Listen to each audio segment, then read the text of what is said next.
Welcome all to the 18th of July 2022 Council meeting. I open the meeting at 7:05 p.m. I will now pass you on to the CEO who will read out the formalities. Thank you, Mayor. Welcome all. This is an ordinary meeting of Council. My name is Alison Beckwith and I'm the Chief Executive Officer. Tonight's meeting is being held in person in accordance with the provision of Council's governance rules and the Local Government Act 2020. The meeting is also being live streamed via Council's website and Facebook page.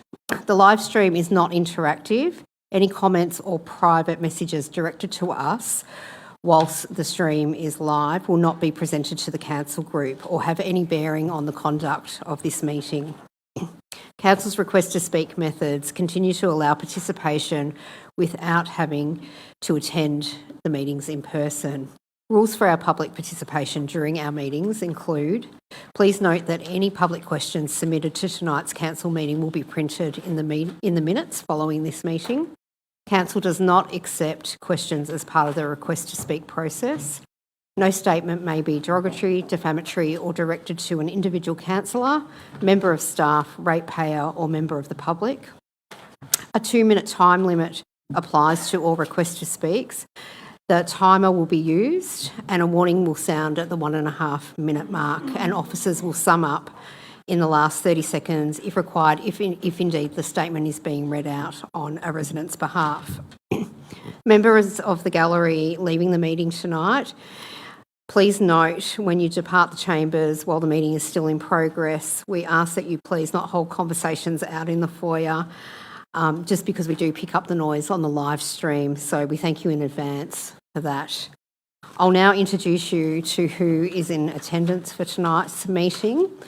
So I'll start with the councillors to my right. So I have the Mayor, Councillor Elizabeth Neely, Councillor Rick Garotti, Councillor Fiona Mitsonikos, Councillor Peter Castaldo and Councillor Mark Di Pasquale. And the councillors to my left, I have the Deputy Mayor, Councillor Alison Champion, Councillor Peter Di Morales, Councillor Tom Malikan and Councillor Alida McKern. I also have, in tonight's meeting, we're joined with some directors. So we have Mark Gilio, Director of Corporate Services, Natasha Swan, Director of City Development. We have Kath Brackett, Director of Community Wellbeing, and Darren Bennett, Director of Assets and City Services. Also here supporting us tonight is Gina Burden, who's our Manager of Corporate Governance and Communications, and Kristen Fort, who's our Governance Coordinator. We also have our IT team and our Jets team coordinating our live stream tonight. And we thank you for participating in tonight's meeting. Thanks, Mayor. Thank you, Alison. I've just been notified the first Scouts are in the audience for the first time or for after a long time. Thank you. Our meeting is being held on the traditional land of the Wurundjeri Woi-wurrung people, and on behalf of Banyule City Council, I wish to acknowledge them as the traditional custodians. I would also like to pay my respects to the Wurundjeri Woi-wurrung elders, past, present and emerging, and to acknowledge other Aboriginal and Torres Strait elders joining us today. Council is committed to and values diversity within our community. I will now read Banyule's diversity statement that demonstrates our commitment. Our community is made up of diverse cultures, beliefs, abilities, bodies, sexualities, ages and genders. We are committed to access, equity, participation and rights for everyone, principles which empower, foster harmony and increase the well-being of an inclusive community. I note that there are no apologies this evening. And I'll move straight to the confirmation of the minutes held on the 27th of June 2022. Can I please have a councillor to move and second? Moved Councillor Malikan, seconded Councillor Mitsonikos. I now put the motion. All those in favour? The motion is carried. Disclosures of interests. As required at any other meeting of Council, councillors must declare a conflict of interest at the start of the meeting and leave the meeting when the item is presented. Councillors will be required to leave the meeting and return when the item has been resolved. At any point throughout the meeting, if any other councillor recognises that they have a general or material interest, they can flag that at any point and follow the same procedure. Are there any disclosures of interest? No. There are no disclosures. Officers that are present, I now ask whether you have a conflict of interest in any items presented before Council. No. We were moving to a presentation from Parks and Leisure Australia now, but please note that this will be deferred as the staff member is unwell. So we'll come back to that. All right, moving to item 3.1, Ivanhoe Sports Precinct Plan Consultation Outcomes. There are 3 speakers on this item. Nicholas Downs from the Ivanhoe Park Croquet Club, speaking against, will address Council in person. Nicholas, you will have 2 minutes. Please approach the lectern.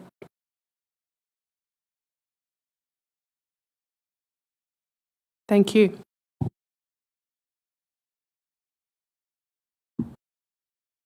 Croquet is a game that all can play on an equal footing. It attracts people of all ages and abilities, including those who through age or infirmity are unable to participate in other sport. Our club is 109 years old, and some aspects of our facilities certainly reflect that longevity. We are pleased that the Sports Precinct Plan provides for upgrading of the clubhouse. It certainly requires considerable work to make it comply with modern standards, and we would like to see it extended in order to accommodate the growth in membership we're working towards. We appreciate the intention of the plan to standardise the size of the courts to make them compatible with the conduct of national tournaments. However, we are also in need of a 3rd court if we are to continue to grow our membership.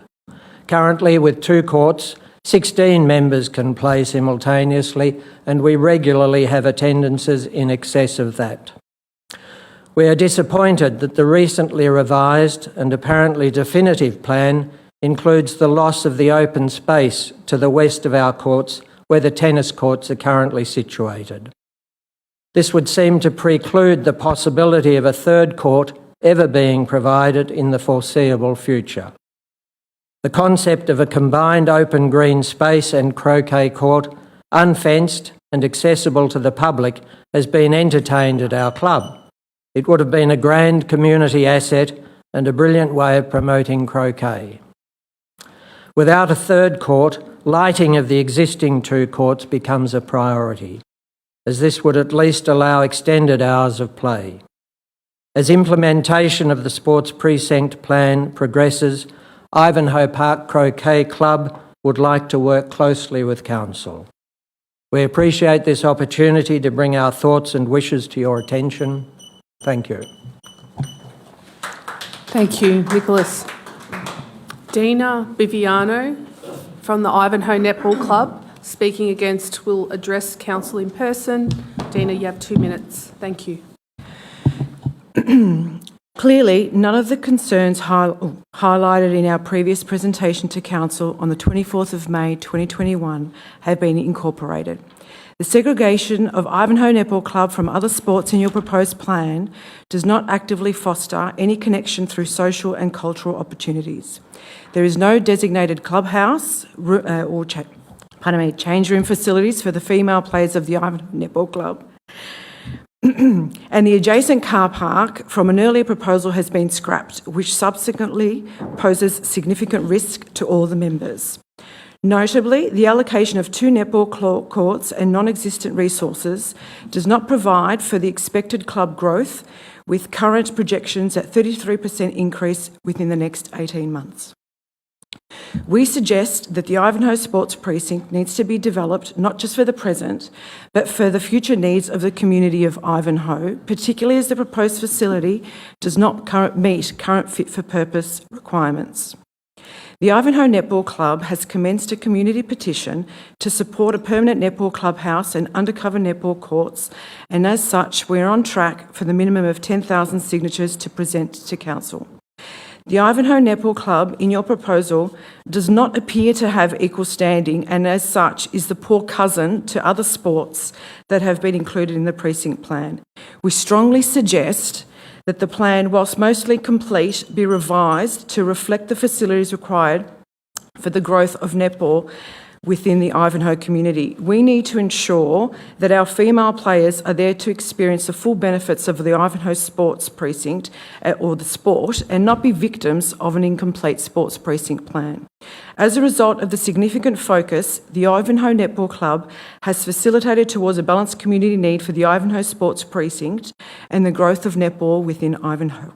We foreshadow that numerous candidates of the highly experienced, qualified and well-known parents of the Ivanhoe Netball Club will stand for council election to ensure that the immediate needs of our female players and the community of Ivanhoe is adequately addressed within the precinct. Sum up, please. Two more paragraphs. Thank you for your time, and we look forward to the opportunity for further consultation and address these issues, because this time we're not going to go away and we're not backing down on this issue. This council has a duty of care to initiate crime prevention through the environmental design of the Ivanhoe Sports Precinct for the protection of our girls. That is why we're here, for our players. I understand the constraints here by giving me the 2 minutes to the most critical issue in this plan is the safety of our children. And, you know, it's been a really long time, and I get really emotional about it because the way this is proposed, you are putting the risk of our children, my children and all the children within the Ivanhoe Sports Precinct. Thank you. Thanks, Daniel. So, Thanks. go for our children. See you at council. A written statement will now be read on behalf of Melinda Catlow of the Ivanhoe Tennis Club by Mark Gilio, Director of Corporate Services. Yeah, thank you, Mayor. Speaking on behalf of Melinda Catlow. Please note that the position of Ivanhoe Tennis Club, ITC, has not been accurately documented in the reports prepared. That said, ITC has been prepared to consolidate at John Street if upgrades to the facilities are undertaken by Council. We understood that these are 1, provision of 2 pickleball courts as compensation for the loss of 2 tennis courts at Ivanhoe Park, upgraded clubhouse facilities in the form of improvements and sharing of the Ivanhoe Bowling Clubhouse, improvements to walls, fencing and access to the existing tennis courts, and improvements to the John Street site to enable DDA compliant car parking to be provided on street rather than within Recreation Reserve. ITC requests that the resolution of Council clearly indicates that the loss of 2 tennis courts at Ivanhoe Park be compensated with the installation of at least 1 and preferably 2 hot shot/pickleball courts at John Street. The wording currently states that the pickleball courts be considered as ITC, which facilitates female and age-friendly sporting activity. It is losing access to 40% of its facilities. There needs to be clear direction in Council's resolution that these facilities are to be replaced. Thank you, Mayor. Thank you, Director. Councillors, I understand there's a proposed motion that a councillor would like to move. I'm now calling for a motion. Councillor McKern.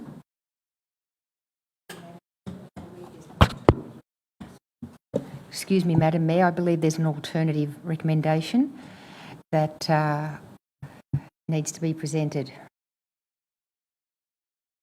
Would you like to take us through that, Councillor McKern? Thank you, Madam Mayor. Aside from the 5 points shown on the screen, the 5 recommendations. Is this working? Aside from the 5 recommendations shown on the screen, I'd like to propose an alternative recommendation, and that is that the staging priorities and high-level costings will be developed and presented back to Council in the form of an implementation plan by December of this year, 2022, including landscape plan and existing tree canopy assessment as part of the detailed design. Thank you, Councillor. Do I have a seconder? Yep. Would you like a question, Councillor De Pasquale?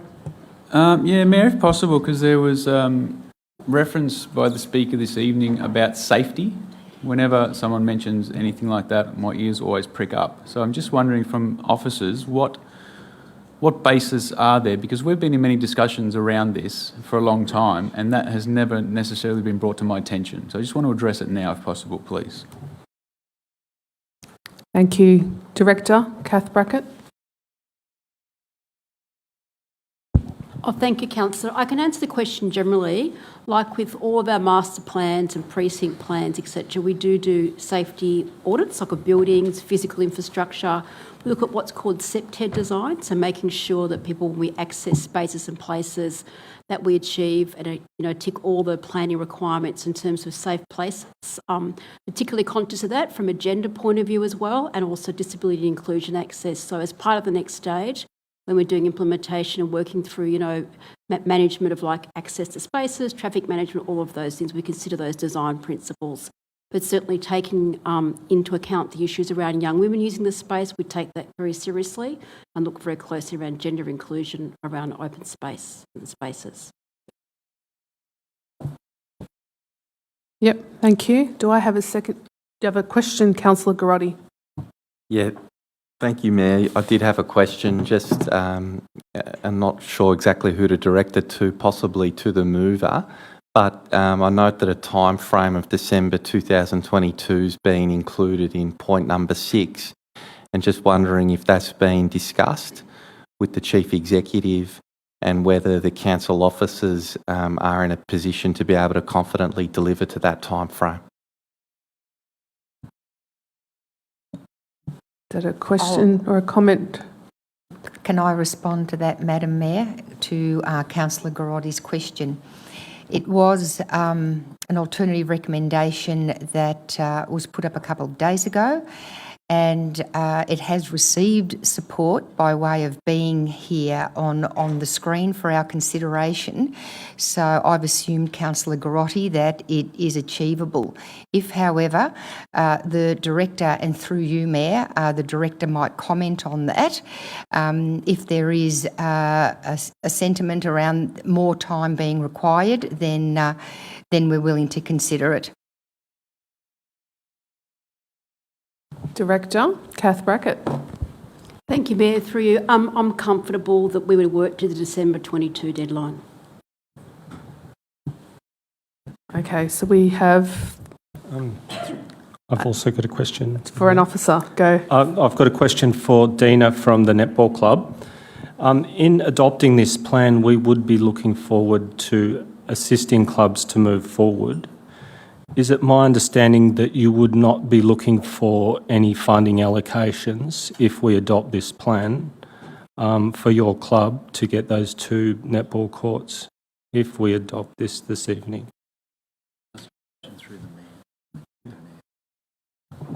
Okay, so Through you, Mayor. on this, yeah. We'd be looking for joint state, local funding and community and council funding everywhere. As much as we can get. Okay, thank you. Well, we'll keep going. So we've got an alternate recommendation moved. Do I have a seconder? Seconded, Councillor Castaldo. Does the mover wish to speak? Thank you, Madam Mayor. Look, I wish to acknowledge the hard work by councillors, officers, stakeholder groups and the general community placed into developing the Ivanhoe Sports Precinct Plan to where it is now up for adoption this evening. And I also wish to acknowledge the extensive consultation that has stretched into 2 terms of council covering about 4 years. And to that end, I'd like to acknowledge the leadership of Councillor Castaldo, who has been here from the inception of the project, guiding its progress. Quite rightly, as was pointed out by one of the speakers, Banyul's population is expected to increase by 15% over the next 14 years, Madam Mayor, and this will mean about 2,300 more residents living in the Ivanhoe area.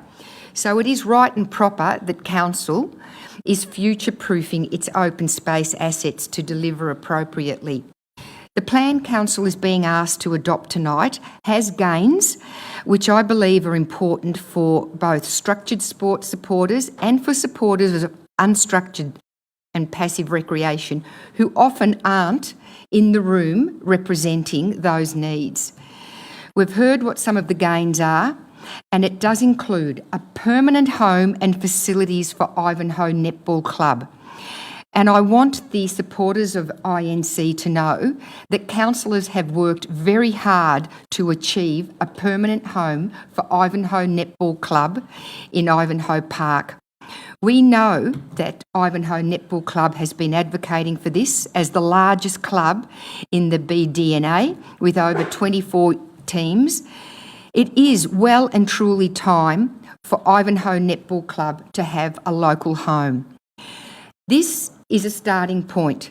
How it develops in the future, I'm sure there'll be a lot more discussion, deliberation and future planning, but I believe that this is a very good gain at this point in time.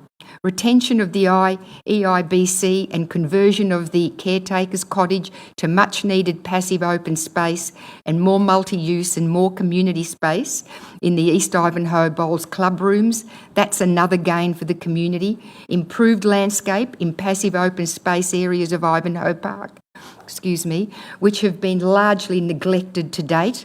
Extension of the croquet courts to meet standards, consolidation and upgrade of Ivanhoe Bowls and the Ivanhoe Tennis Pavilion, and it has been noted regarding the pickleball courts. So everything brought up this evening has been discussed, has been turned over.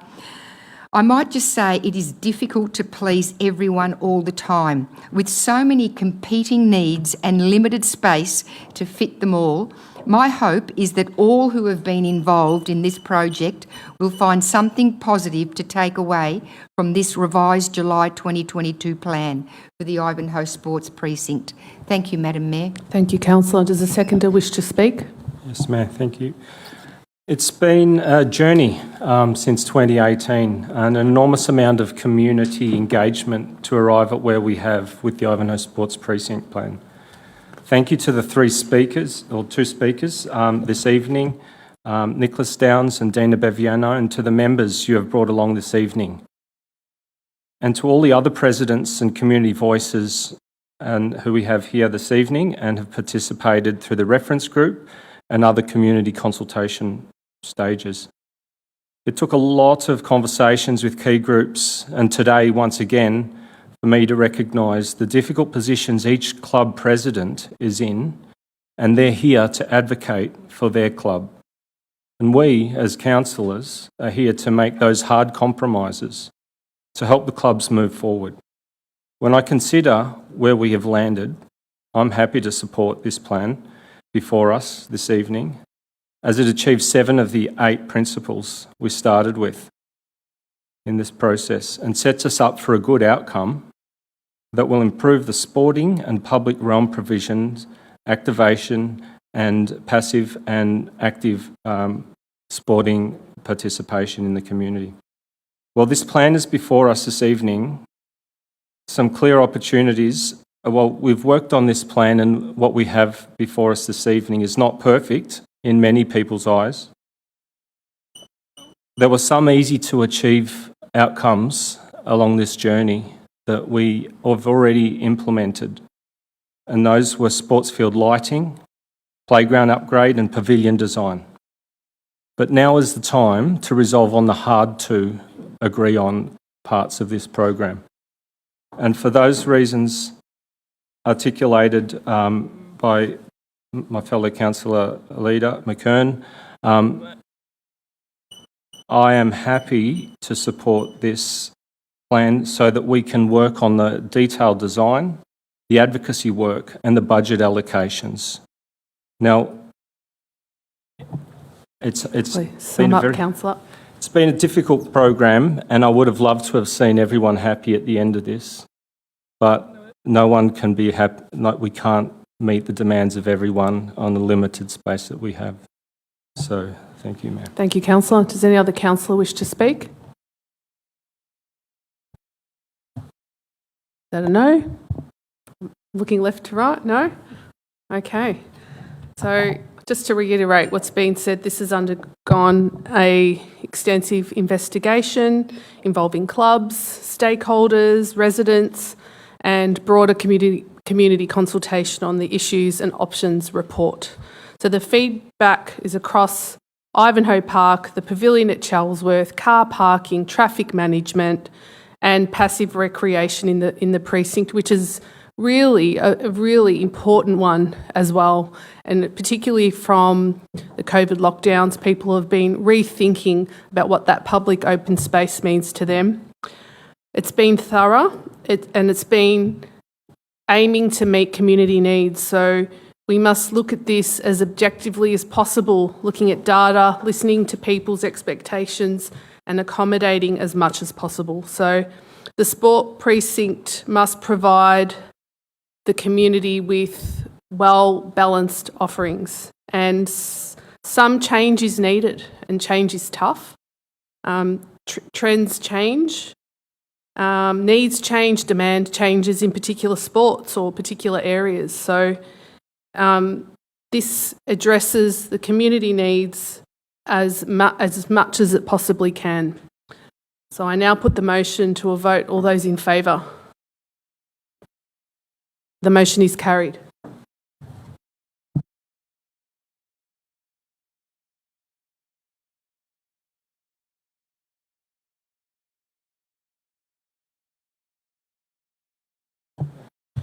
Item 3.2, Reconciliation Action Plan Annual Update. There are no speakers on this item, and there is an officer recommendation in the papers. I'm now calling for a motion. Moved, Councillor De Morelos. Seconded, Councillor Garotti. Councillor De Morelos, do you wish to speak?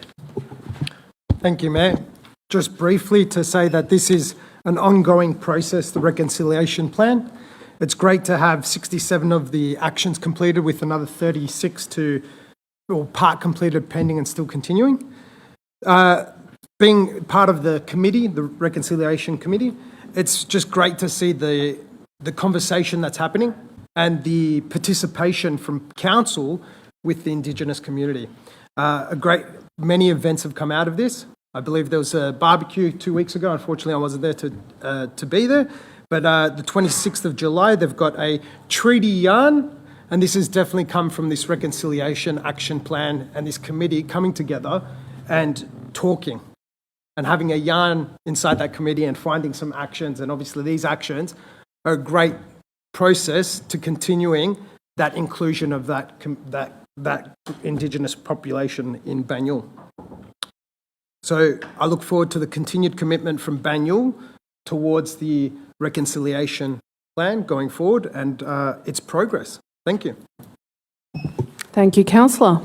Does the seconder wish to speak? Yeah, thank you, Mayor. Just like to acknowledge the work of our lead councillor, Councillor De Morelos, on the Aboriginal Advisory Committee and the work being done by council and under his leadership on that committee toward reconciliation. And very pleased to hear all the yarns that he's been having with them. Thank you, Mayor. Thank you, Councillor. Does any other councillor wish to speak? Councillor Castaldo. Yes, thank you, Mayor. I'd just like to thank all the collaboration partners working on the reconciliation plan, including the advisory or RAP Advisory Committee, especially Maddie, Charles and Owen, Reconciliation Banyule and the Indigenous team in Council. A special thanks to Les Jessels, who will be greatly missed moving out to Whittlesea Council.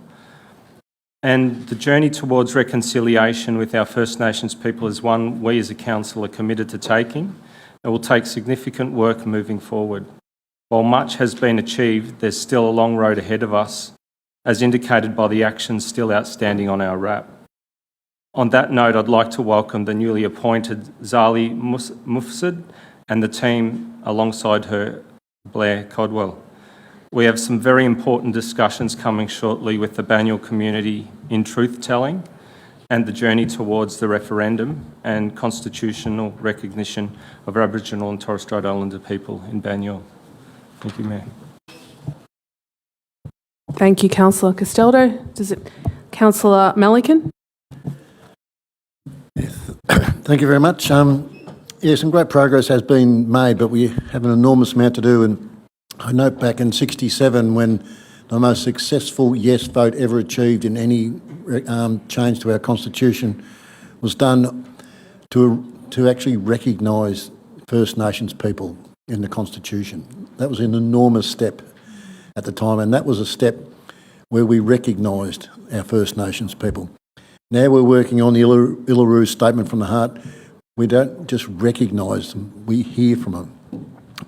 And as a nation, we will not be able to achieve full reconciliation until we listen to the First Nations people, and they have so much to offer. And as in a council, we are in a very unique position that we can help facilitate that discussion with our residents leading up to the referendum, and hopefully a successful conclusion to that where we can actually include First Nations people in our parliament. How that will form, we're not quite sure yet. And I hear people say, well, I've done nothing wrong, why should we do this? As a nation, we need to heal. As a nation, we need to identify, not just recognise, but actually celebrate the fact that the oldest living culture on the earth is in Australia, and they have an enormous amount to offer. And at the moment, for many reasons, this nation is suffering. We need to understand the wisdom that First Nations people can give us. We need to understand how to care for the country. We need to understand how to care for each other. And that's what their culture is all about. So this council, I think, should take an active role in leading that discussion to the referendum, because it's a very important step towards reconciliation and something I fully support. Thank you, Councillor. Councillor McKern. Thank you, Madam Mayor. Council this evening is being asked to note the progress of the Banyule Council Reconciliation Action Plan. But what is that? A recognition or a recognised plan enabling organisations like Banyule Council to make a contribution to a reconciled Australia. I'm fascinated by the term reconciliation and what it means. And my understanding is that it means coming together, and that in Australia, a lot of comings and goings out of this place today. Reconciliation refers to bringing together Aboriginal people and non-Aboriginal Australians as a process. So with respect to the Reconciliation Action Plan annual update, I'd like to invite through you, Mayor, Director Kath Brackett to speak to Banyule's achievements on reconciliation in her capacity as Council's Reconciliation Action Plan champion. Thanks, Kath. Thank you, Director. Thank you, Councillor. As the Reconciliation Action Plan champion, I'm really grateful for the work and the commitment of the Banyule Reconciliation Action Plan Advisory Committee, which some of the councillors have spoken about them this evening. They've played a really critical role in supporting council and the community to realise aspirations towards reconciliation. And as a council, we are genuinely committed to embedding First Nations voice, input and cultural perspectives into our actions. For me, the RAP is a living document that provides guidance and accountability to council, where our commitment is evidenced in our actions every single day. This report has included some honest feedback from our First Nations elders, some RAP and also Reconciliation Banyule, on their reflections on how they think we're going. And I think overall the agreement as captured in the report is that we're tracking really well and we've made some really strong achievements. Councillors, some standouts for me as the champion is the trust and partnership development that we've built with our First Nations community and Council's commitment to supporting self-determination, which has been evidenced by the employment of First Nations community members in a number of key leadership roles within Council, particularly the appointment of the Barben and Beat Gathering Place Coordinator and the First Nations Lead. We've also formed the Reconciliation Action Plan Advisory Committee with co-chairs with First Nations elders. And we've also provided employment pathways for meaningful employment for people from First Nations backgrounds. And particularly we've worked in partnership with Wurundjeri Wurrung to care for country. Embedding First Nations experience and RAP actions has become a core focus of everything that we do at Council, right from our early years for our First Nations playgroups and maternal and child health, our arts and culture, and our approach to understanding and caring for country. And I think as an organisation, we are deepening our understanding of First Nations through cultural awareness, storytelling, and deep listening to community and elders. And as Councillor Mulligan said, this next year is very exciting for a partnership between council and the community, really listening to and engaging with First Nations around storytelling, truth-telling, as we learn to unpack what the Uluru Statement from the Heart means and what our role as a council is in doing that. And for community members who are listening, I really invite you and encourage you to participate and have a really strong role in those conversations this year. Thank you for those comments, Director, and for that information. Does any other councillor wish to speak? I'll just add a few comments. Council's role is to inform, educate and advocate towards a reconciled Australia, and I support the education of councillors and officers to help understand what treaty is, to identify the process for this and the potential outcomes. So support the gathering place to host and facilitate these conversations is excellent, and it's with the community, and that's on the 26th of July, so coming up next week. A further briefing on this and report is coming to Council to understand those statements, the Statement of the Heart, and from here, local community engagement and truth-telling workshops. Also, the Yarra Plenty Regional Library are across supporting and sharing resources here. And, you know, that education is key, particularly if there is a referendum. So this is just about that recognition of the Aboriginal and Torres Strait Islander voices. I now put the motion to a vote. All those in favour? The motion is carried. Item 5.1, Marshall Street, Ivanhoe. There is one speaker on this item, Michael Constantine of MCO Town Planning, hope I got that right, representing the permit applicant, will address Council in person. Thank you, Michael. You have 2 minutes. Good evening, CEO, Mayor and Councillors. This site is located under the DDO 12 overlay, which supports increased residential density and provides detailed guidance on design, noting that low-rise apartments and other attached styles are actively encouraged. In short, the DDO 12 sets out a unique preferred character for a small part of Ivanhoe, which is located within close proximity to the activity centre. In preparing the application for planning permit, we sought out feedback and guidance from senior staff within Council's planning department. We worked closely within that guidance and arrived at a design that will set a high-quality precedent for future development within the DDO 12. The appointment of an excellent architectural firm in Talc Architects was crucial to achieving this outcome. Due to public interest in the proposal, Council staff and Councillor McKern arranged a public consultation meeting. We attended this and agreed to some additional design outcomes as a result of the discussions. We have offered to retain 1 or 2 of the existing large palm trees which are not protected and have ensured that there are no off-site amenity impacts created by the proposal. Additionally, the permit applicant has agreed to extra ESD initiatives beyond the minimum, including solar panels to each dwelling, all household appliances and systems to be electric, kitchen joinery to allow for separate waste disposal of soft plastic recycling, organic and general waste. Moving to neighbourhood character, it's important to remember that respect for neighbourhood character does not mean replicating the style or design of surrounding dwellings. It's also important to note that we are not within the heritage overlay and we will have no impact on nearby heritage streetscapes.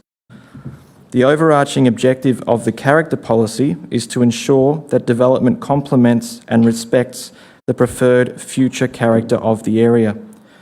Critically, the DDO 12 provides the context to what the preferred future character is, and that is what we have submitted in the form of a high-quality, site-responsive residential development application. Thank you. Thank you, Michael. Councillors, there is an officer recommendation in the paper. Do I have a motion? I'm calling for Madam one. Mayor, there is an alternative recommendation being proposed for this item. Please take us through, Councillor McKern. With all due respect to the Speaker, Mr Constantine, I wish to put forward this alternative that Council, having complied with Section 52, 58, 60, 61 and 62 of the Planning and Environment Act 1987, issue a refusal to grant a planning permit in respect of application number P1280/2021 for the development of land for the construction of 4 dwellings and removal of vegetation at 89 Marshall Street, Ivanhoe, on the following grounds. Citing design and neighbouring residential amenity, and I'm not sure that I'll read every line of this, I'll just go through the main headings: mass, bulk, scale and neighbourhood character, and open space / landscaping, internal residential amenity and general res code non-compliance. Thank you, Councillor. Do I have a seconder? Seconded, Councillor Garotti. Councillor McKern, do you wish to speak?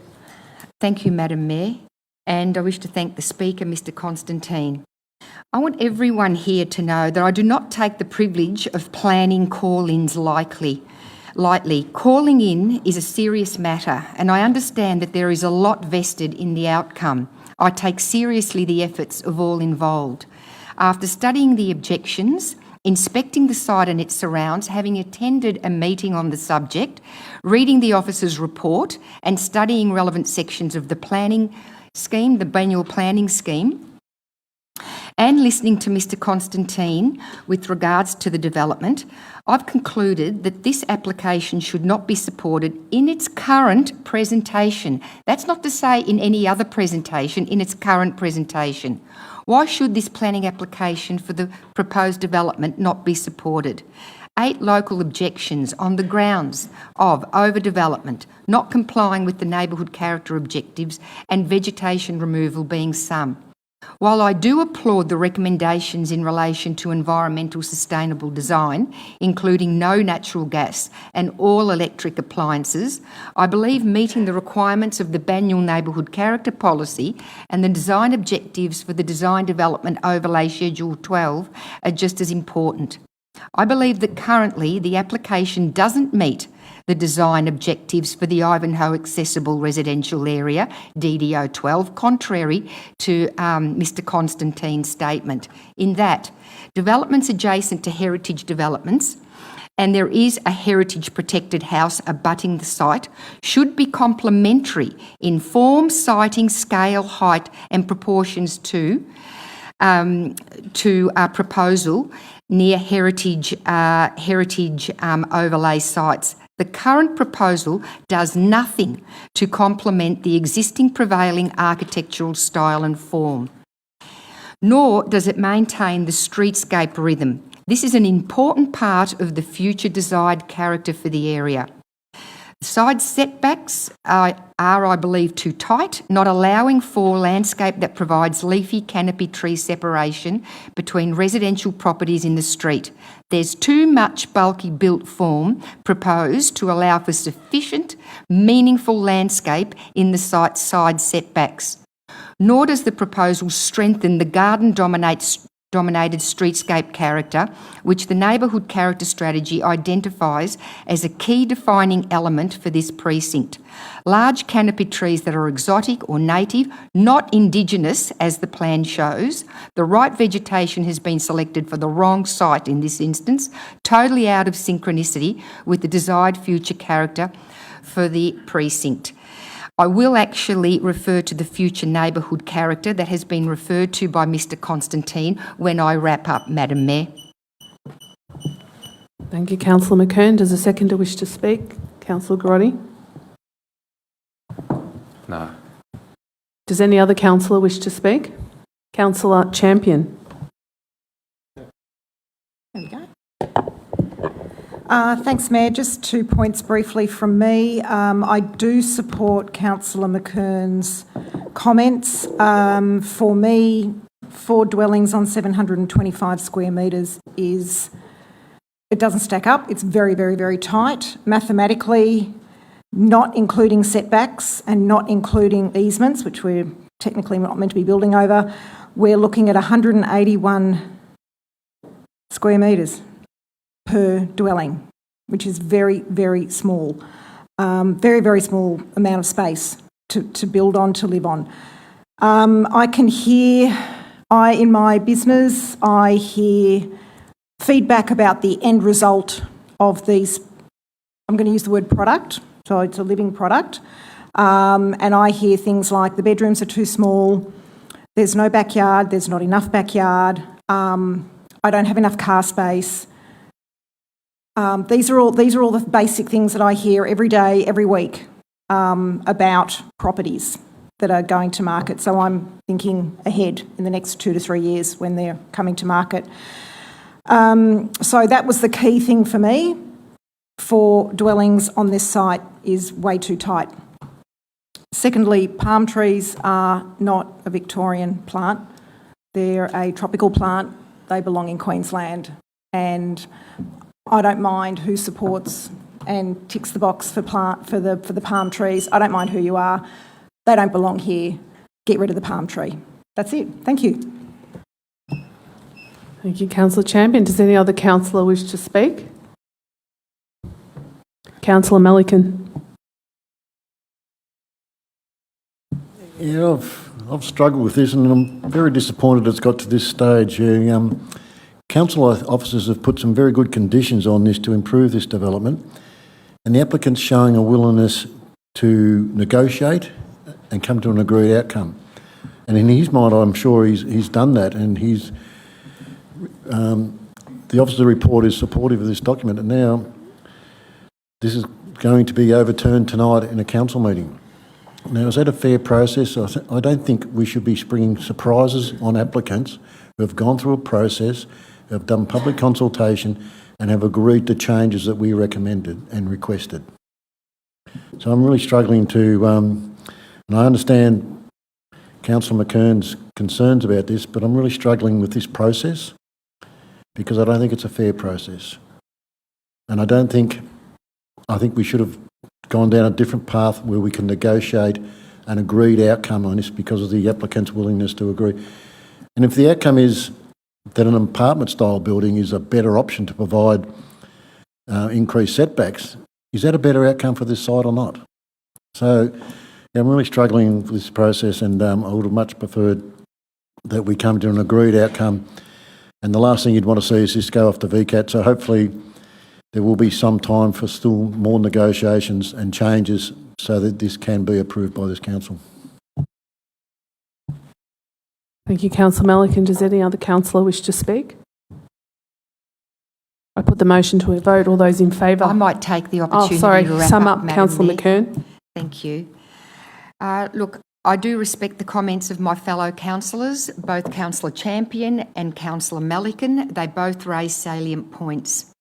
I also appreciate the precedent for medium density development in this precinct. But it needs to be done sensitively, is what I believe, with respect to existing landscape and built form, and needs to address the planning scheme objectives for the precinct, which I believe it currently does not. Fellow councillors, the Banyule Planning Scheme vision for Ivanhoe is that it will continue to be a unique garden suburb known for its neighbourhood character, natural beauty and heritage. I put to you that this will only happen if we councillors actively protect the qualities that our forefathers invested to make Ivanhoe the special place it is renowned for. We have a neighbourhood character policy embedded into the planning scheme for a reason, and that is to ensure that housing growth is balanced with the protection of the valued character of Banyule's neighbourhoods. The officer's recommendation that was put up initially did not go nearly far enough to protect our valued character, and I believe it should not be supported in its current, bearing in mind current presentation. Thank you, councillor. I now put the motion to a vote. All those in favour? Against? The motion is carried.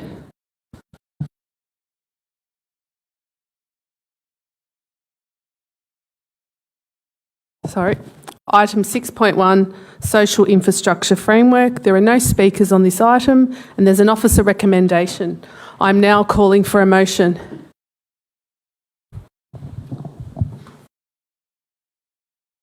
Moved, Councillor Garotti. Do I have a seconder? Seconded, Councillor Malikan. Councillor Garotti.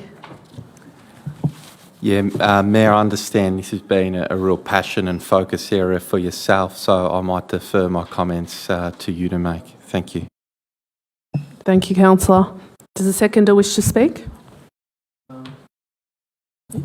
Yeah, this is a process to create this framework. The social infrastructure plan, which is something we have been looking for, because it's difficult. Sometimes the squeakiest wheels get all the attention, and yet we need to actually look at the whole city. We are councillors for this city. We're not councillors for our wards. We need to make sure that all communities are served equally. We need to make sure that everyone has access to the facilities they need. So this framework will set up the ability for a report to come to this council outlining what community infrastructure is needed, and that will give this council good guidance. So we won't just listen to the noisiest people. We'll have an overall city plan of what the infrastructure we need, and then we can commit to that. So I'm very supportive of this and really looking forward to the social infrastructure plan coming to this council so we can make the best possible decisions and spend the limited resources we have very, very carefully.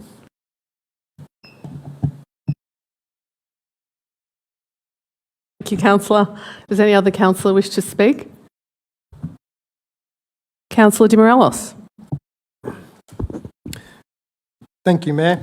I guess what I wanted to probably highlight is what I've experienced in Banyule in the last 2 years as a councillor is the moving from guesswork to actually measuring things and starting the opportunity to improve. And I always remember a saying, which is, what gets measured has the chance to be improved. It doesn't always necessarily be improved. But this is very much a great way of accountability for council, for us as councillors to be able to hold offices and where the resources are going and ensure that everyone in the community has the opportunity to receive the services they may require. So I really look forward to seeing this implemented and continuing forward. Thank you, Councillor Di Morelos. Does any other councillor wish to speak? Okay. I'll just make a few comments. Social infrastructure investment priorities over the next decade means that we can prepare for changing trends, interests and needs. And I mentioned this before in an earlier agenda item. So council's best practice approach includes spending more on fixing infrastructure. Councillors are distracting me. Less reliance on borrowing funds to build that infrastructure, and it's important to note these, and finding efficiencies to reduce costs and utilise existing assets. A range of community conversations, including responses to the Household and Community Satisfaction Survey, have been used to inform the framework. I'm keen to see the adaptation of our sporting pavilion infrastructure to a flex situation, to different uses with minor adaptations. I think that's the way forward, and it's been across different policies to have multi-purpose areas. This is significant, or there is significant potential to build more arts and culture spaces in the community. We've got the Ivanhoe Library and Cultural Hub. We need some more spaces to promote the arts and cultural activities in the municipality. Playgroup spaces are also an area of need. So the social infrastructure framework is encouraging, and I look forward to the draft infrastructure plan with its priorities in August. Very excited about that. I'll put the motion to a vote. All those in favour? The motion is carried. Item 8.1, Banyule City Council's annual procurement plan. There are no speakers on this item, and there's an officer recommendation. Do I have a mover? Yeah, hi Mayor, I'm happy to move. But before I do, I'm just wondering if it's okay, a question for the appropriate officer. Just seeking some feedback on some of the strategic procurement challenges that this council's grappling with and some of the strategies that were being explored to address them. Thanks for your question, Councillor. Director Gilio. Thank you. Yeah, through you, Mayor. I guess Banyule isn't immune to current economic conditions when it comes to a number of things, obviously with rising costs through the supply chain, rising costs of inflation that everyone's experiencing. So not just Banyule, other local governments and even overseas local governments. Coupled with that, labour shortages through contractors has also been a real challenge, which we think is going to be experienced over the next couple of years as well. I think the challenge for us is around delivery, and I think Banyule's always prided itself in a high delivery of its capital works program in the vicinity of 90% of the program each year. Our worry is that we won't be able to deliver to that same level over the next year or next couple of years, given those issues around challenges of labour shortages and also price rises. And I think another one is around those price pressures. Can we actually deliver that program for what we've budgeted for, and may need to look at some issues and some strategies around that. I think one of the strategies is collaborating with other councils. We've got a strong Northern Region network where we're looking at the combined purchasing power. They have similar projects of similar scale, which we can go out to market to achieve better prices. We do have an arrangements with them, and we look at those on a regular basis, including having similar procurement policies. But I think what we need to do during this year and leading into next year is have a serious conversation about whether we can deliver those projects for the price that perhaps the market is asking for. But we won't know that until we go out to tender for a lot of those major projects. But I think we'll have to make some of those decisions at the time, but it may result in some projects being delayed or deferred into future financial years. So there's a number of things we've got in terms of pulling some levers or dialling down. But overall, there's a significant challenge in delivering on capital works and this year and leading into next. Thank you for that, Director Gilio. So I have a mover, Councillor Garotti. Do I have a seconder? Seconded, Councillor de Morelos. Councillor Garotti, do you wish to speak? Yeah, thank you, Mayor. I will make a few comments. Thank you, Director Gilio, for answering those questions. And I think it was just important to ask that in public because we certainly asked it in private. Just, the nature of the challenges that the council is facing, and particularly with regard to those labour cost pressures and supply pressures and what that means for the ability of the council to deliver. Clearly, the directors highlighted that there will be challenges in achieving the exceptionally high capital delivery that we've had over the last decade, really. Maybe that comes back to council as well in future budget setting processes, ensuring there's enough of a contingency for those overruns, but also looking at the balance of projects that we're putting forward as a council from the community to ensure that every year it is a balanced program that can be achieved. This plan's very valuable and very well appreciated by the council group. I think it was something that we called for. So thank you to the CEO for scheduling it. A couple of the issues that I think are on my radar from having looked at the report, what was interesting was the insurance. And I know that insurance is a major issue now for business and the community. Individual households would know that insurance has gone up at least 10 to 20%. I can see that that's a service that's tendered through panel by the MAV. And this is probably just a bit of a comment for Councillor Malikan, who sits on the board of the MAV, but I know that the VMIA provides whole of state insurance coverage for state government Victorian sector.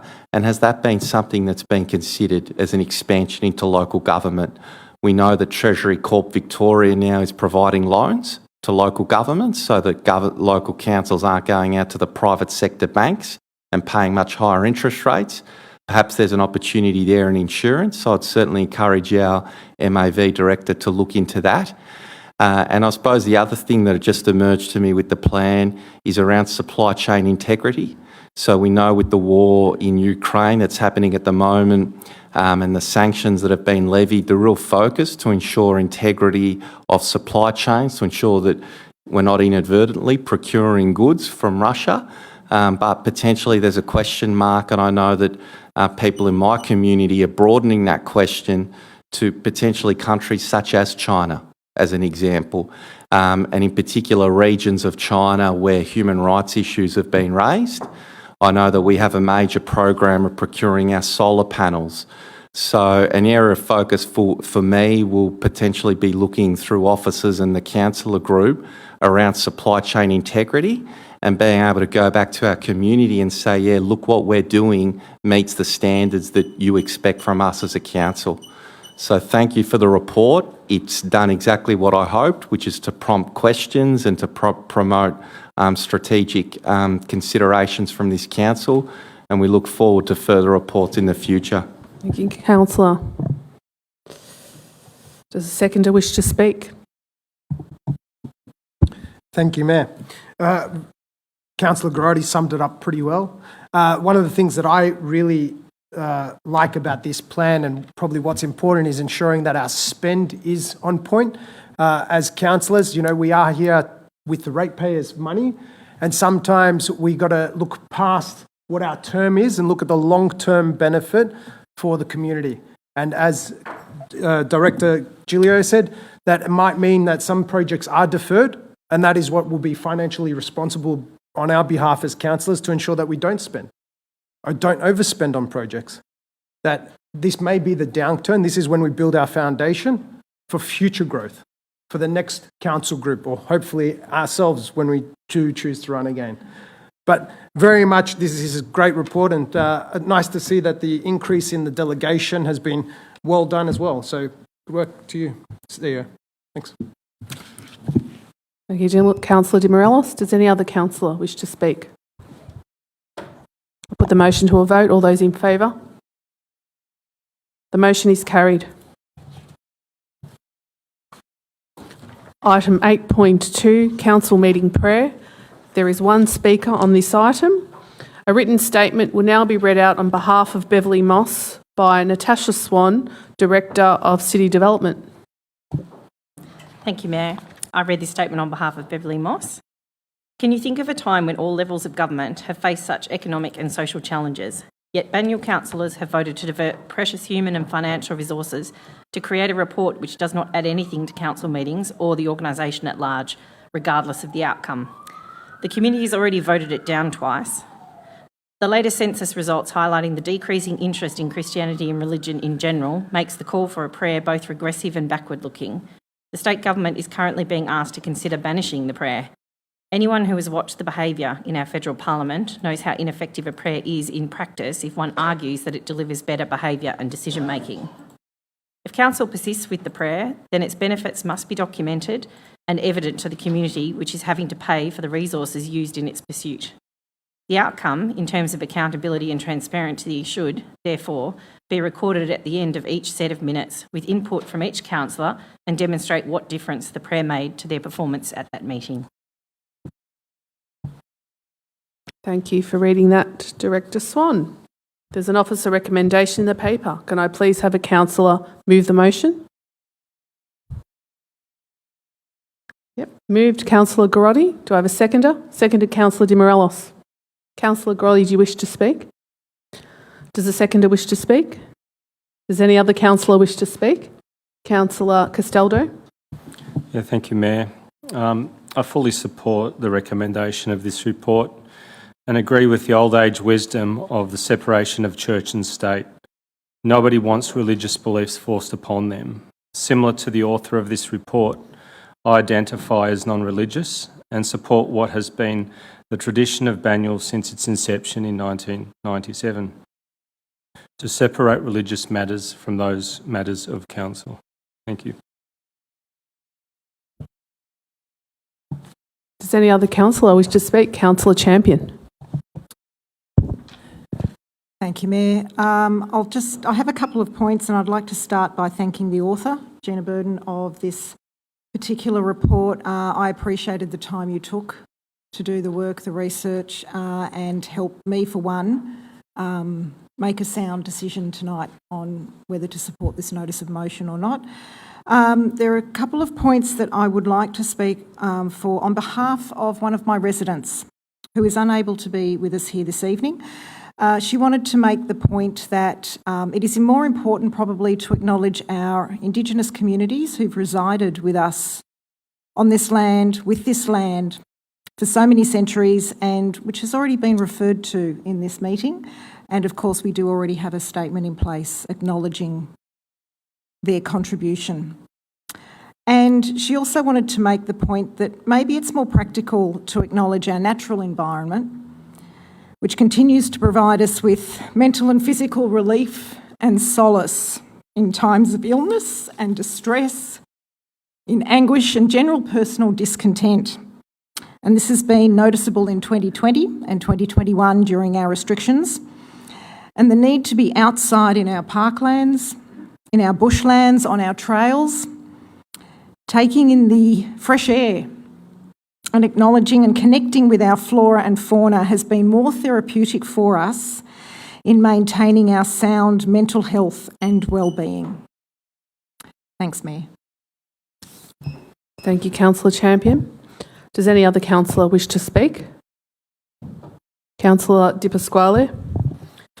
Thank you, Mayor. Yes, so effectively this was brought up as a notice of motion from myself. Originally it was brought up to Banyule Council in 2013. And I believe the Speaker who submitted tonight was also part of that process and was actually quoted on the newspaper article that came out at that time. So I would have liked a lot more feedback from the community with regards to pros and cons, or those for it and those against it.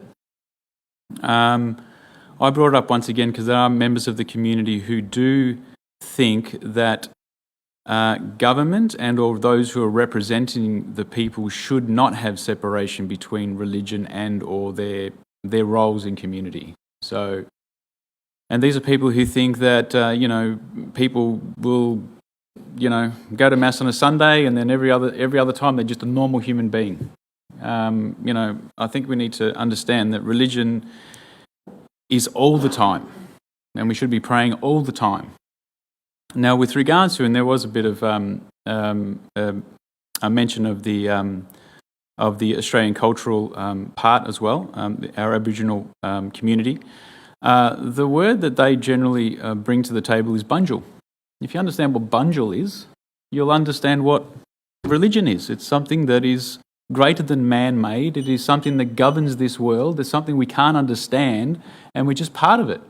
Whether you call it bunjil, whether you call it Mother Nature, whether you call it God, you can call it whatever you like, but you're going to be it's going to be there. And it's going to be there whether you are on this earth or you're not on this earth. So, this was brought up just on behalf of those members of the community who still think and still do pray, which holds themselves account to how this world functions and puts an understanding of how this world functions. But finally it was great, Mayor, to see first Ivanhoe Scouts here, because even Scouts pray during their scouting. So, and I don't think we should follow everything government. Sometimes we should do what the community needs to do for itself, not necessarily follow the government guidelines all the time. Thank you, Mayor. Thank you, Councillor.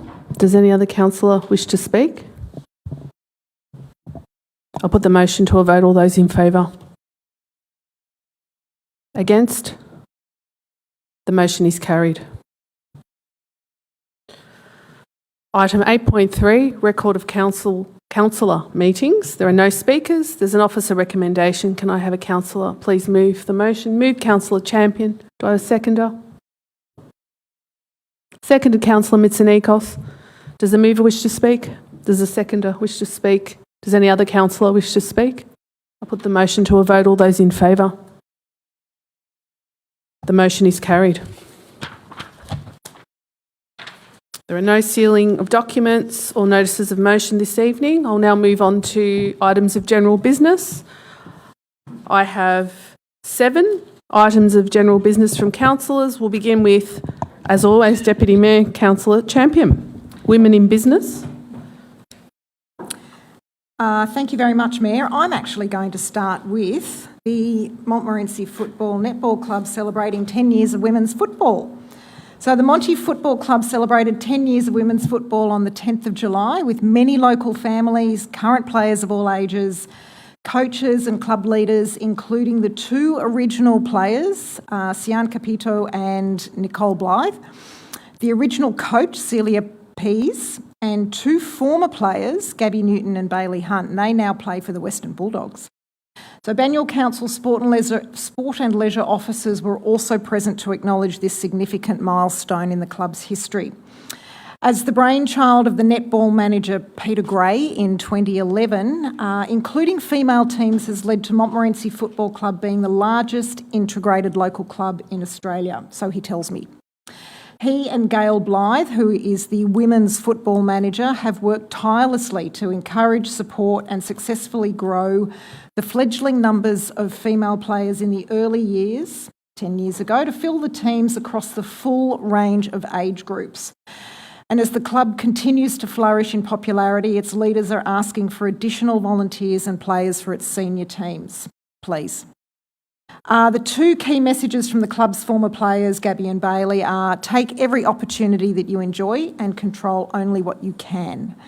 For me, it was a privilege to celebrate this special event and appreciate how far women's football at Montmorency has come in 10 years. Thanks, Mayor. Go straight on. Keep on. Okay, Second Women in item. Business Lunch. I'm biased. This is one of my favourite events. Banyule Council held its very popular and very missed for over 2 years Women in Business Lunch last Friday at the newly refurbished centre in Ivanhoe. This year's event showcased entrepreneur and stylist Lana Wilkinson and was sponsored by a variety of local businesses, including Bendigo Bank. So for the first time, our very own CEO, Alison Beckwith, emceed the event and interviewed Lana, who inspired us with her story and encouraged us to find a way to do what we love rather than regret what we don't venture to try.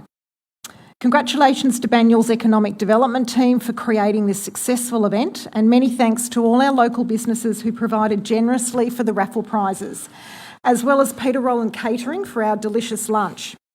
And finally, I want to thank all of you who booked so quickly and participated in this much-awaited event, because without all of you, this event doesn't exist. And Banyule Council looks forward to doing it all over again next year. And just one last thing, there were some Rediscover Local offers actually at the event. I've got 3 booklets here that have, they're called the Little Book of Banyule Offers. So there are a variety of discounts for Banyule businesses. I have 3 with me right now, so if anyone in the, I was going to say audience, but it's not in the room, who'd like one, please come. But otherwise, they're also available at our customer service centres. Thank you. Thanks, Mayor. I'm done now. Thank you, Deputy Mayor. Moving on to Councillor McKern, 3 items. Thanks, Madam Mayor.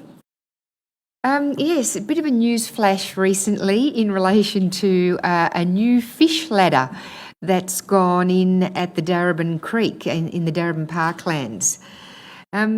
As we all know, the Darebin Creek and Darebin Parklands are a significant part of Banyule's open space and biodiversity network. But did you know that we have native fish in the creek, the common Galaxius and the short-finned eel? Now, there's been a bit of a problem for these native fish in that they haven't been able to swim upstream to spawn, feed and seek refuge because of the concrete ford there. So over the past couple of months, there's been a big project happening in the creek, and you can see by the slide on screen, now completed, that what's happened is that the creek crossing has been modified to introduce this fish ladder, which is basically a bunch of rocks very carefully placed, which allow the fish to swim upstream by swimming around the rocks, and they take refuge on the lee side of the rock. So, in addition to that, there's been some stepping stones introduced for pedestrian crossing, and you can see in the foreground of the photo that water is slightly covering the stepping stones. So, and that is meant to be an indication of when you don't try and cross the stepping stones. So something for both the environment there and for users of the parklands crossing the creek. The new fish ladder, which has just opened in the Darebin Parklands. I was very lucky recently to attend the Australian Local Government Women's Association annual conference hosted by Greater Shepparton Council. A great opportunity to meet mayors, councillors and officers from other councils around Victoria. Participants came from 50 councils in the state, and I was very proud to represent Banyule. Guest speakers included lawyers from Maddox and the Chief Executive of the Local Government Inspectorate. So a good day in Shepparton. It was a one-day conference to learn more about local government operations and to network with fellow councillors in local government. And the last thing, Madam Mayor, that I'm just hoping to promote while it's still on, very exciting exhibition on at the moment here in Loft 275, Gallery of Ivanhoe Library and Community Hub, and it's called Change, featuring the work of local artist Teresa, I can't remember her surname, Teresa and Felicity Gordon. Teresa Bennett and Felicity Gordon. And the timing of this exhibition is excellent. With so much change happening in our community around waste and FOGO, this environmental exhibition aims to show in artistic form how change can look. And just to give you an example, there's a stool there made entirely of coffee grounds. Really exciting. Didn't try sitting on it, but I assume that it worked beautifully. So as I said, given the amount of change happening in Banyule so much at present with regards, particularly with waste disposal and FOGO, it's a timely exhibition and it's on till the 24th of July for those listening in or any of the councillors who haven't been. For opening night, we had great representation from council with Councillor Neely, Councillor Champion, Councillor Castaldo and myself attending the event. Thank you. That's it for me. Thank you, Councillor McKern, for those reports. And we'll move to Councillor Mitsonikos. 2 reports. Thanks, Mayor. So on Sunday, the 10th of July, I attended the Warringal Conservation Society, which they held a planting bee in the Banyule Native Garden in Viewbank. And finally, this time I was able to attend because it was school holidays and I didn't have any kids' sporting commitments, so I was pretty happy to be able to go. I learnt a lot through the working bee, actually. There's quite a lot to learn about planting plants and learnt a lot of new skills. Chatted to the volunteers as we planted away, and the sun actually made a very welcome appearance because it was a very frosty morning before that. The amazing group of volunteers, including many children, helped plant 380 plants of various species to one of the garden beds, and then all of the new plants were guarded to protect them from rabbits, I've heard as well. The area will look fantastic once it's become a bit more established over the coming months. A massive thanks to our senior bushland ranger, Kylie, James Dean, who is from Warringal Conservation Society, and all the volunteers who turned up on the day, including Councillor Tom Melican, who rode in on his bike after he'd been to another bike event. If you're interested in coming along to one of the working bees, keep an eye out on their Facebook page for dates. It was a great morning spent. Thanks, Councillor. And also on Thursday, which was the 7th of July, I attended the Banyule Youth Services, who teamed up with the Open House for a fun-filled afternoon at Malahanga Reserve for the sort of people aged 10 to 25.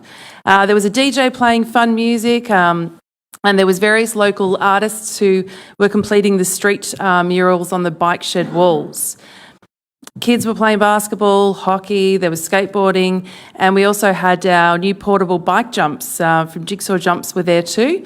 They're a fantastic addition to the youth services team, as they're bike jumps that are actually put together and they're in a backpack, so they're put together as just on site whenever they're needed. And it gives council the opportunity to have a pop-up bike jump days for local kids during the holidays, with the added bonus, obviously, of kids no longer needing to dig up our parks to create their own jumps. So I'm personally pretty excited to have a few of these on trial, and yeah, watch this space for some pop-up dates that we will have coming up in the near future. Thanks to the Youth Services team at Open House for a great afternoon, and for the volunteers who cooked the barbecue. It was a lot of fun. I was just thinking of alliteration then, passionate about pop-up parks, jumps. I don't know, I lost it. All right, sorry. Okay. I just... Okay, I don't know if that... Is that a cue or something that will happen in the future? I don't know. We have 2 public questions. The public questions will be included in the minutes of this meeting. The minutes will be available on our website later in the week, so thank you for those questions. Thank you. We appreciate people going to the trouble of putting them to us. Closure of the meeting, unless something else happens or falls. I now close the meeting at 8:26 p.m. Thank you, councillors, staff, officers, and for community members, for residents for coming to this evening in lovely Ivanhoe. And the next meeting will be held on the 15th of August, 2022.